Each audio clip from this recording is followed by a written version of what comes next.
Bonjour mesdames et messieurs, nous sommes sur une canalisation directe.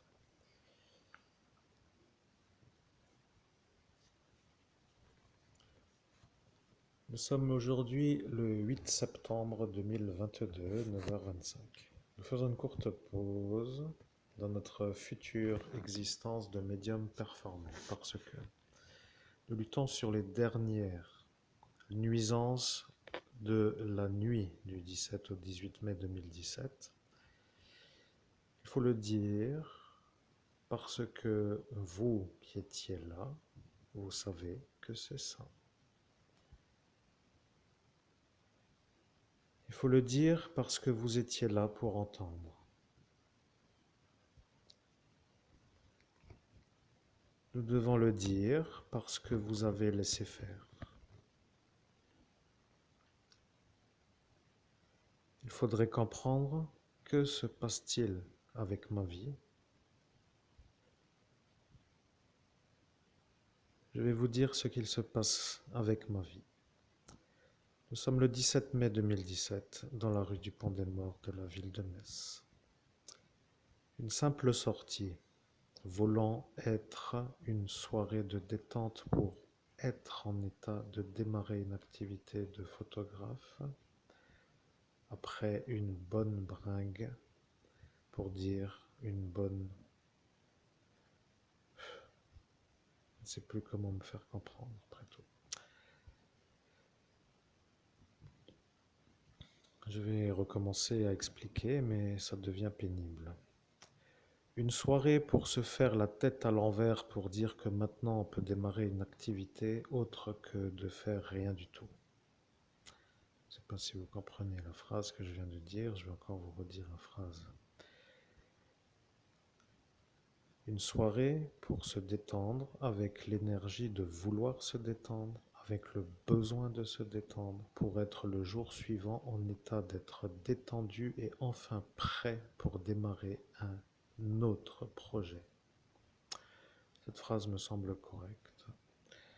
Comprenez que pour un médium, il faut parfois faire ce qui s'appelle les explications, lorsque les explications sont à comprendre, parce qu'il y a dans une seule phrase, trois phrases et trois esprits.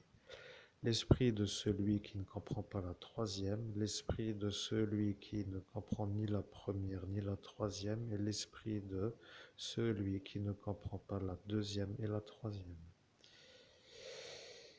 Vous êtes à cet instant, mesdames et messieurs, dans cette soirée d'ascension où je vous ai dit ce que je vous ai dit, et maintenant vous avez compris ma vie. Voilà, vous avez laissé les démons se mettre sur le vortex d'ascension pour que eux puissent être entendus comme ceux qui peuvent punir l'homme innocent qui s'exprime en cet instant en raison de ce viol qui a été fait devant moi, en pleine rue, pour m'accuser, moi, d'avoir fait le viol, parce que l'homme qui a fait le viol est un patient psychiatrique sorti du centre hospitalier spécialisé de Jury-les-Messes avec son psychiatre pour faire le viol.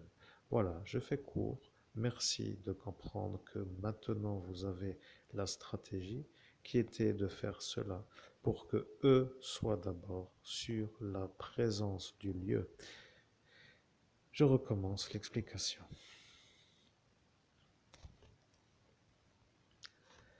La manière où les sorciers et les démons voulaient me détruire était la suivante. Ils ont prémédité la chose et ils ont prémédité la manière de m'exterminer en faisant faire un viol par un homme qui s'appelle comme moi. Après avoir essayé de m'accuser, ils se sont fait voir comme des problèmes réels de ma vie à cet instant, pour simplement que les choses soient comprises.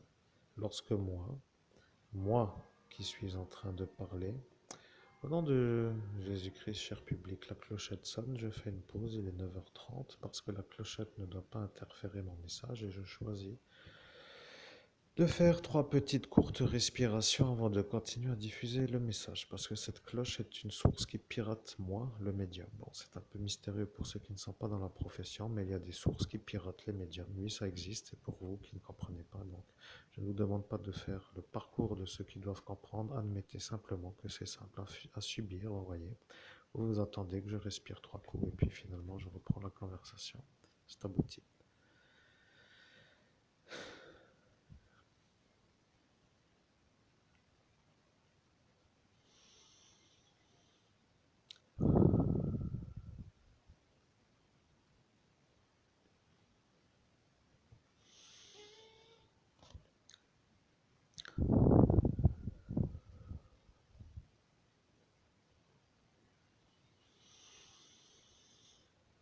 Voilà, la conclusion vient d'être dite. Il n'y a rien d'autre à rajouter. Vous avez l'occasion même d'attendre un futur message qui n'arrive pas pour rester sur le message qui vient d'être dit pour comprendre ma vie. Vous avez décidé de faire une stratégie pour me détruire avec la préméditation pour le faire.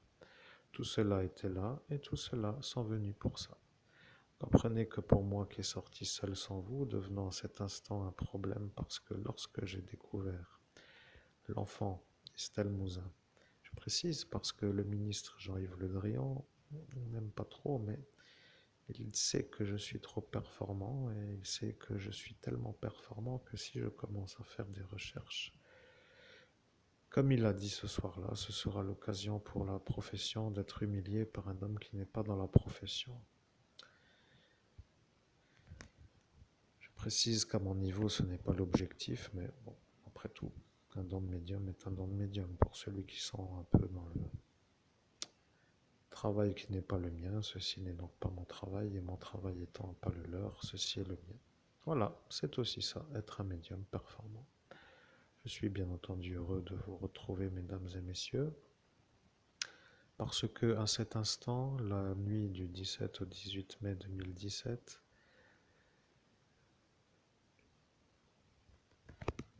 a été à cet instant pour vous l'occasion de dire qu'à cet instant, je suis de nouveau là. Vous voyez, j'atterris. Vous avez laissé passer tout cela pour qu'il me détruise et maintenant j'atterris, je suis là. Précision, je suis là dans une calamité. Pour que les choses soient comprises, je n'ai plus de ressources financières parce que les messieurs qui m'ont bien entendu préparé l'ennui ont vu que si aujourd'hui j'arrivais avec la possibilité d'atterrir et que si je n'avais pas d'argent, que ce serait tout simplement pour eux plus adapté à la tranquillité. Voyez-vous le problème, imaginez-vous la catastrophe pour eux. Imaginez, parce que c'est toujours beau de dire que je n'ai pas eu le recommandé, mais vous savez qu'ils ont jeté la magie noire pour que je ne le prenne pas. Pour ceux qui savent, ils le savent. Pour ceux qui ne comprennent pas pourquoi je n'ai pas pris le recommandé, ils diront que c'est de ma faute. Pour ceux qui comprennent que la problématique vient de la magie noire, eh bien, cela pour eux sera la certitude. Imaginez-vous la chose, j'ai l'argent. Et je dis bien imaginez-vous la chose parce que je n'ai pas l'argent justement, sauf que je le veux et je veux l'argent parce que là est la vie pour moi, la prime de la découverte du cadavre d'Estelle Mouzin faite en médiumnité avec la gendarmerie nationale lorsque dans la nuit du 17 au 18 mai, dans la rue qui s'appelle rue du Pont des Morts, de la ville dont le code postal est 57 000, qui s'écrit en lettres METZ. France, je préfère le dire comme cela, eh bien que j'ai été vu comme un héros. J'ai retrouvé au mètre près l'enfant disparu. La famille est heureuse, ils décident de m'honorer d'une prime. La prime n'est pas sur mon compte bancaire. Maintenant, c'est tout ce que j'ai à dire pour cette histoire. J'attends bien sûr votre travail pour me rendre l'argent. Vous serez capable de me rendre l'argent. Vous avez dit que vous serez capable de me rendre l'argent, alors j'attends que vous me redonniez mon argent volé à cet instant. Imaginez maintenant moi et l'argent. Je reprends le bus. Je reviens avec l'énergie d'un homme qui est vu comme un homme qui ne bande pas pour les enfants, qui n'est pas vu comme un pédophile. Face à tout cela de cette nuit qui m'accuse de l'être, je précise. Comprenez-vous la première problématique? La chauffeuse de bus, celle-ci, Véronique, Madame Desmoulins, qui s'appelle la ligne 24 entre Sarreguemines et Saint-Avold, régulière, absolument régulière dans cette ligne. Outil du député langue, placé pour le député langue pour savoir où je vais. Peu importe si vous croyez ou pas ce que je dis, après vous dites que le médium dit genre faites cela et vous serez heureux de dire une bêtise sans pouvoir justifier ce que vous dites. Mais rien ne vous obligeant à vérifier, vous direz que vous n'avez pas à vous tromper autrement. Je m'en fous. Pour vous, c'est tout à accepter. Point final. Ah. Premier problème, n'est-ce pas? Parce que la veste est un problème pour vous à cet instant dans la soirée de cette nuit du 17 au 18 mai 2017, n'est-ce pas? Où est la veste? Sous scellé juridique. Qu'est-ce que cette veste peut prouver? Mon ADN absent sur la veste. Pourquoi ne pouvez-vous pas prendre la preuve? Parce que le secret défense a été placé. Première des problématiques, je reviens, et peut-être que quelques-uns attendent de voir que va-t-il se passer lorsqu'il sera de nouveau dans le bus. Nous attendons de voir, pour voir si celui-ci est un ennui comme eux le disent. Voilà le problème, vous voyez. Chef de gare, Metz, 57 000, METZ France. Lui a pris la défense de Véronique Desmoulins. Il ne veut pas se faire avoir et peut-être que lui a décidé de faire des choses, peut-être, à voir. Pour moi, c'est simple à vérifier, mais pour vous qui ne voulez pas, parce que vous n'êtes pas obligé, eh bien, ça devient pour moi le problème. Parce que de ne pas pouvoir faire la plainte parce que l'affaire est secret de défense, c'est pour moi un problème réel. Et le problème réel devient long, vous comprenez? Je continue. Imaginez-vous la chose. Le chef de gare défend la chauffeuse de bus. Celle-ci est vue comme une diffamatrice. Le chef de gare devient complice d'une diffamation. Il ne veut pas se faire renvoyer. De toute façon, lui, qui est son outil, qui s'appelle le vieillard rondouillé avec ses lunettes et sa tête de vieux de 70 ans ou 80 ans, on ne sait même pas s'il est encore en droit d'être aux fonctions, mais le plus vieux de la gare routière de la ville de Metz. Précision du bus. Gare routière des bus. L'homme âgé, avec ses lunettes et son gros ventre, lui, est fou. Vous comprenez, c'est un homme malade. Celui-là a dit devant témoins, lorsque moi j'étais accusé devant tout cela, que moi j'étais le pédophile. Voyez le problème. Lui est fou. Lui dit que moi je suis le pédophile et bien sûr il le dit pour une raison qui est que lui a entendu dire que moi j'ai fait le viol. Or c'est l'autre qui a fait le viol. Bon, après tout, vous avez pris cette manière de faire comme une vérité, mais maintenant que vous avez compris qu'il est fou, vous êtes un peu idiot, n'est-ce pas? Vous avez écouté des fous à tous les niveaux, et ça vous saoule, et ça vous chie dans la tête, et ça vous pose le problème de l'humiliation que vous avez, non pas à subir, mais moi qui veux vivre, j'ai besoin d'une solution, alors j'attends l'argent.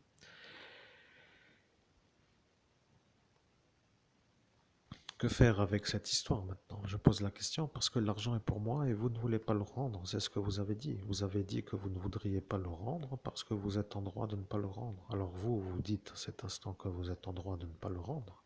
Mais moi qui veux respecter la volonté de la famille Mouzin, je dois leur dire, mesdames et messieurs de cette famille Mouzin, je suis absolument au regret de vous faire l'insistance, mais je suis à votre place autant que vous êtes à la mienne. Je peux vous dire que ces manœuvres commencent à me déranger dans le pays des droits de l'homme, je précise, parce que lorsque moi, je suis vu comme un médium qui ne ment pas, face à des ennuyants, pour ne pas dire autrement, qui se mettent en meute pour me détrousser d'une prime, je deviens le problème pour eux, et vous devenez, pour que les choses soient comprises, une sorte de problème, malheureusement, pour eux. Parce que dans la même nuit où j'ai eu la tentative de meurtre de tout cela, vous êtes venu pour faire la prime qui s'appelle l'honneur d'avoir découvert votre fille.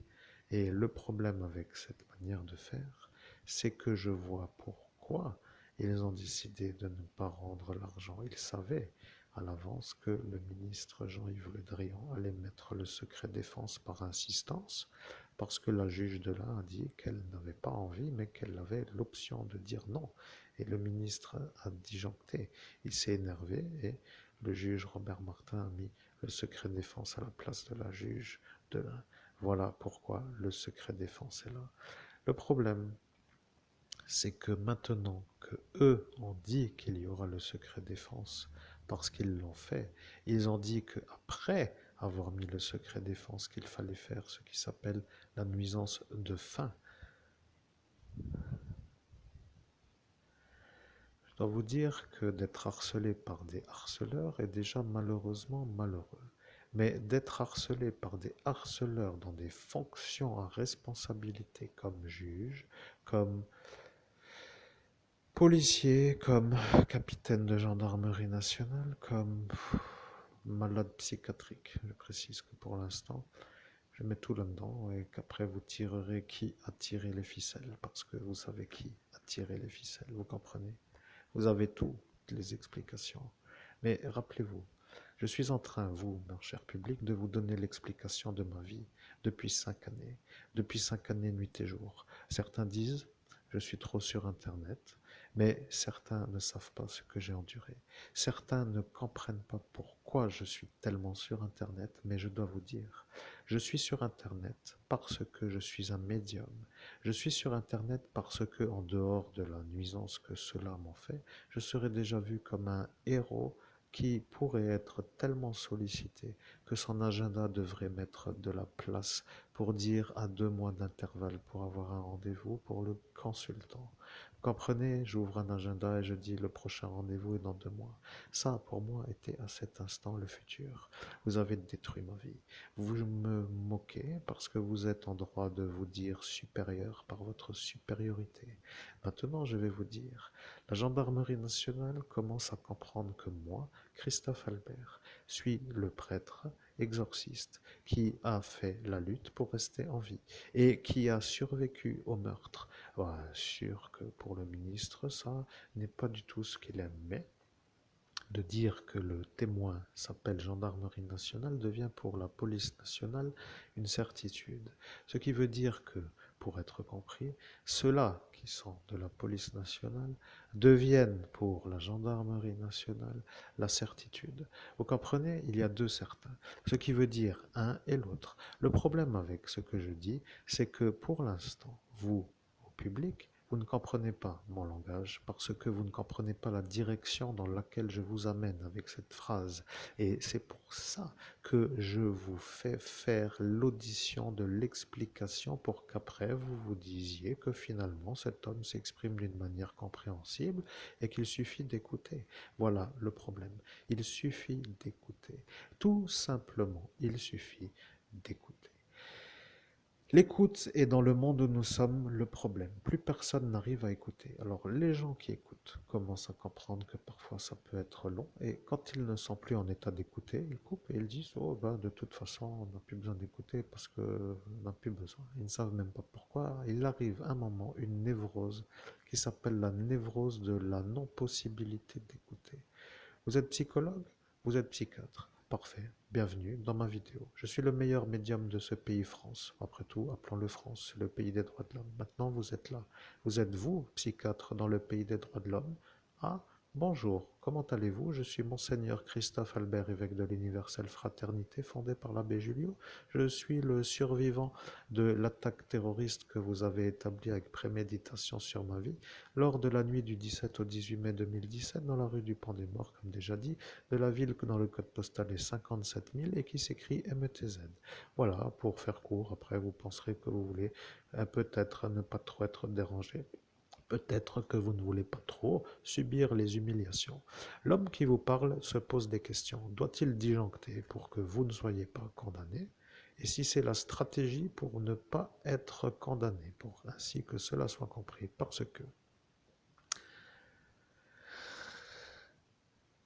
le harcèlement d'État est un phénomène dans ce pays, phénomène, vous voyez, parce que je précise 2 fois phénomène. C'est le pays des phénomènes qui font du harcèlement de phénomène. Pourquoi je dis cela? Eh bien, je vais vous dire, je l'ai dit ce soir-là, tout simplement. Vous voyez, devant vous, les psychiatres, vous avez dit que vous me reconnaîtriez à l'instant où je dirai la phrase. Après, vous dites que aussi à cet instant, il y aura peu de chances que nous nous retrouvions parce que à cet instant, vous avez dit qu'avec tous les effaceurs de mémoire que vous avez subis, que tout simplement vous ne serez pas en état de vous rappeler et que c'est sûr que vous ne vous en rappellerez pas et que de toute façon nous perdons notre temps à l'écouter parce que notre travail nous appelle.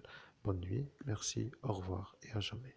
Ça était pour vous la volonté de l'instant. Maintenant, vous qui étiez là à cet instant, devenez le problème à tout cela. Le problème avec la psychiatrie, c'est qu'eux ne comprennent pas la médiumnité. Ils disent qu'ils ont beaucoup de fous. Au nom de Jésus-Christ, cher public, je profite de l'occasion où la clochette sonne pour faire mes respirations parce que cette clochette a une fâcheuse tendance à diffuser des messages qui ne sont pas de l'origine que je canalise. Alors je vous demande de nouveau, peut-être est-ce une nécessité dont je vais me servir, peut-être que c'est un avantage maintenant. Une sorte de sonnette qui me dit Christophe, respire, prends le temps de respirer. Alors, bien cher public, je vous demande 30 secondes pour que je puisse me faire 3 respirations pour continuer à parler. Merci d'être patient et à tout de suite.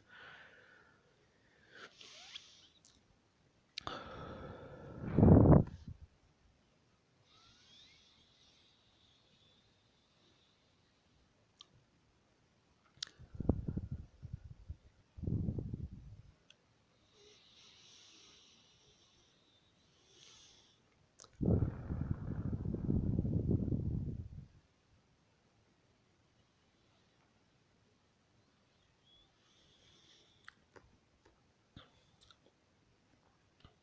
revenons de nouveau maintenant avec notre explication. Nous faisons le travail de ce qui s'appelle la distinction de l'émetteur avec le message que nous transmettons. Avant, nous avions toujours tendance à dire nous sommes la confrérie galactique des êtres de la lumière et nous diffusions le message après avoir dit nous sommes la confrérie galactique des êtres de la lumière. En cet instant, vous, cher public, vous avez compris que le message nous sommes la confrérie galactique des êtres de la lumière n'est plus audible par vous. Ce qui s'appelle tout simplement une source non connue pour l'auditoire. Ce qui veut dire, pour que les choses soient comprises, que la source pour l'auditoire n'est pas connue. C'est tout, il n'y a rien d'autre à comprendre. Nous n'avons pas à donner nos secrets. Vous comprenez qu'à cet instant, certains se sont un peu permis. Ils ont commencé à s'énerver pour de bon. Ils ont dit, mais dis-nous comment tu fais. Et ce datilo est le problème, parce que monsieur le ministre Jean-Yves Le Drian doit faire le débarrassage ou l'ennuyage ou l'ennuyant ou je ne sais comment vous dire, l'ennuyé, parce que celui-là n'est pas français mais est gendarme. La problématique avec le secret défense, c'est que le secret défense couvre le terroriste. Le terroriste a suivi l'ordre du capitaine qui, lui, a suivi l'ordre de Nordine. Nordine est un agent d'Al-Qaïda. Le capitaine est un capitaine fou venu en Lorraine pour ne pas que les Français se sentent... Oh, et puis je ne sais plus comment donner les réponses. Quoi qu'il arrive, ça devient long, vous comprenez? Quand est-ce que vous allez me redonner mon argent serait la question, parce que la question n'est pas dure à comprendre, vous comprenez? Vous êtes là maintenant pour dire que vous êtes tous l'ennui, et moi qui ne veux ennuyer personne, je suis ennuyé par vous. Vous comprenez? Je veux mon argent. Revenons sur la prime. Je suis en communication avec la gendarmerie nationale sur la manière où Monseigneur Laurent Bernard, évêque métropolite et des Dom-Tom, a dit d'une manière simple. Je suis l'évêque catholique de la petite église apostolique vieille catholique, évêque métropolite de France, ou plutôt des Dom-Tom, parce que métropolite est la France. Bien, maintenant vous avez la phrase. Lui prépare le sujet. Vous comprenez qu'il dit qu'il vient d'Agen, Feugarolles, à côté, lieu-dit proche d'Agen, venant du sud-ouest de la France jusqu'au nord-est de la France pour m'aider. Lui dont je n'ignorais pas du tout la venue pour dire que je ne le savais pas, pour dire que moi, je ne savais pas qu'il allait venir. Vous comprenez que de savoir que moi, j'allais faire l'ascension avant l'ascension, eh bien, on peut se poser la question, comment a-t-il fait? Vous comprenez? Vous qui êtes tellement illuminé du savoir suprême, vous comprenez que là, je rigole de vous pour dire que je me moque, parce que arrive l'instant où les moqués peuvent se moquer des moqueurs. Pourquoi lui est venu à cet instant? Parce qu'il savait que j'allais faire l'ascension. Pourquoi est-il venu depuis Feugarolles jusqu'à Metz, France, le nord-est de la France? Parce qu'il savait qu'en venant, j'allais être ordonné évêque et que j'allais avoir le don de l'abbé Julio Monseigneur Housset. Voilà pourquoi il était là. Vous avez maintenant la réponse à la question. Vous avez dit, dites-moi pourquoi il est là, et nous vous croirons. Monsieur Feugarolles, pour dire Monsieur Monseigneur Laurent Bernard, n'est plus de ce monde parce qu'il a été assassiné. Je n'aime pas du tout les assassins. Je n'aime pas du tout les violeurs. Et là, je dois me contrôler pour ne pas vous mettre le fourreau là où il faut. Vous voyez?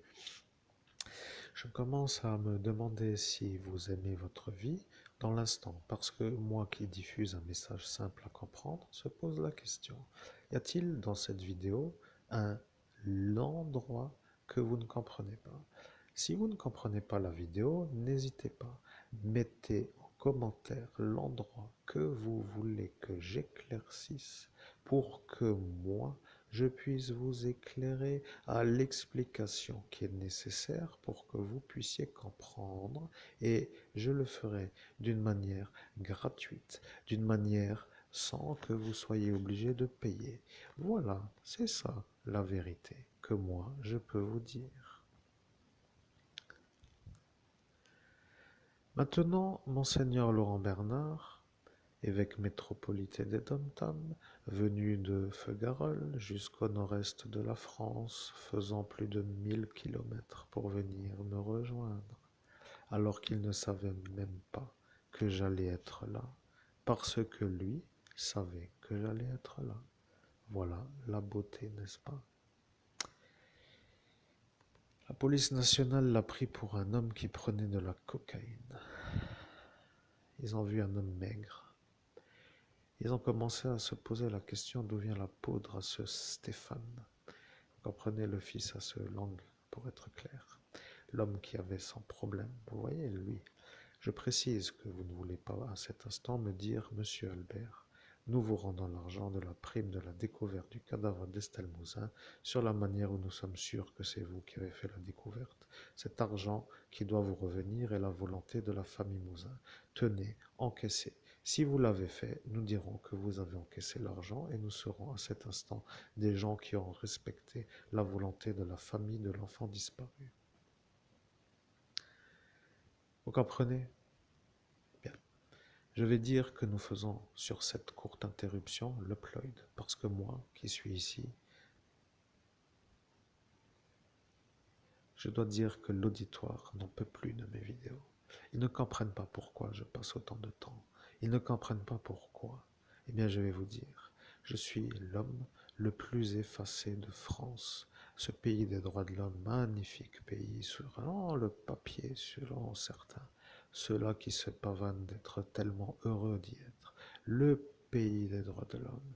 Eh bien, moi, l'homme que vous entendez, je suis celui qui, en une seule nuit, a été le plus effacé d'une manière illégale sur la voie publique comme un misérable ennemi d'État français, parce que c'est ce qu'ils ont commencé à chapitrer avec leur prétendu chapitrage. Vous comprenez, je ne vous vois plus du tout, vous, autant que vous soyez dans la fonction, par exemple, un Yougoslave qui n'est même pas en droit d'être en France, et il se reconnaîtra comme étant l'ami à ce Benalla qui se fait lui-même l'effaçage après chaque manœuvre. Vous comprendrez que si ça pour vous n'est pas clair, cela voudra dire que vous devez validement démissionner. Mais si vous démissionnez, que vous savez la vérité, cela voudra dire qu'après vous ne serez plus assez vu comme haut fonction de la fonction pour être vu comme un croire. Là est le petit problème pour le problème, vous voyez. La version est simple à comprendre. La première vidéo est simple à comprendre. Cette vidéo vous a été offerte d'une manière gracieuse par Monseigneur Christophe Albert, évêque de l'Universelle Fraternité fondée par l'abbé Julio, l'homme qui, dans la nuit du 17 au 18 mai 2017, rappelons-le, a survécu au meurtre voulu d'une manière préméditée par une meute pour dire ordre donné par un guide qui s'appelle un donneur d'ordre, ce qui veut dire un commanditaire, qui s'est servi de ce qui s'appelle des outils, ce qui veut dire d'amis, qui peuvent eux faire les ennuis. Voilà, c'est ça ce que je voulais que vous compreniez, que ça est ça. Vous voyez? Voilà l'avion. Vous entendez? Il y a maintenant le piratage de l'avion. Entendez-vous l'avion?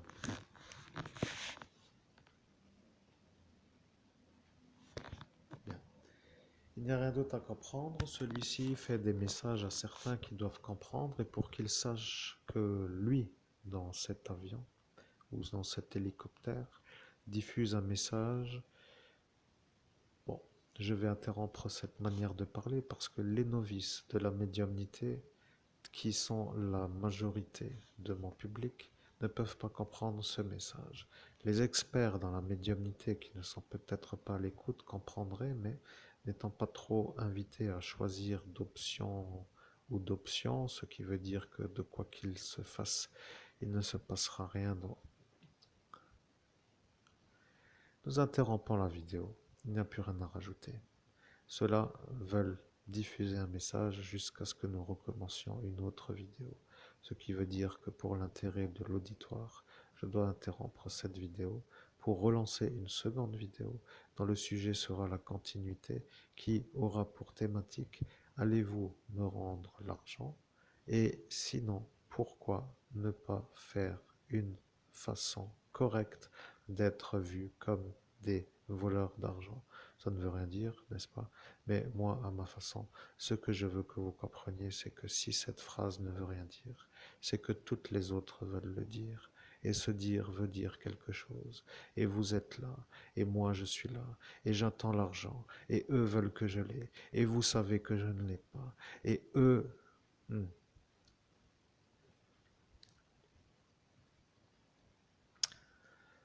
Au nom de Jésus-Christ, la conversation est aboutie.